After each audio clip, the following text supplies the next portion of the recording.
दिराशी अनैतिक संबंध असल्याचा संशयातून पत्नी भावना अमित बागडी वय वर्ष 24, मुलगी खुशी वय वर्ष 6 आणि मुलगा अंकुश वय वर्ष 8 या तिघांची लाकडी बॅटच्या साहाय्याने अमित धर्मवीर बागडी वय वर्ष 29 या पतीने निर्गुण हत्या केल्याच्या घटनेने ठाण्यात एकच खळबळ उडाली आहे। गुरुवारी सकाळी 7 ते 11 वाजण्याच्या सुमारास हे हत्याकांड केल्यानंतर आरोपी अमित पसार झाला। त्याच्या शोधासाठी 4 पथके नेमले असल्याची माहिती पोलीस उपायुक्त अमरसिंग जाधव यांनी दिली। आरोपी अमित आणि त्याची पत्नी भावना यांचे 8 वर्षापूर्वीच लग्न झालं। ते मूळचे हरियाणा राज्यातील खरडालीपूर येथील रहिवासी आहेत।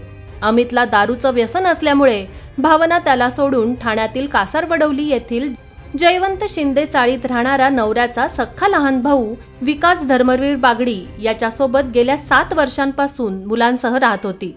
अमित कधी पत्नी तर कधी दोन्ही मुलांना भेटण्यासाठी ठाण्यात यायचा। तसाच तो 3 दिवसांपासून ठाण्यात आला होता।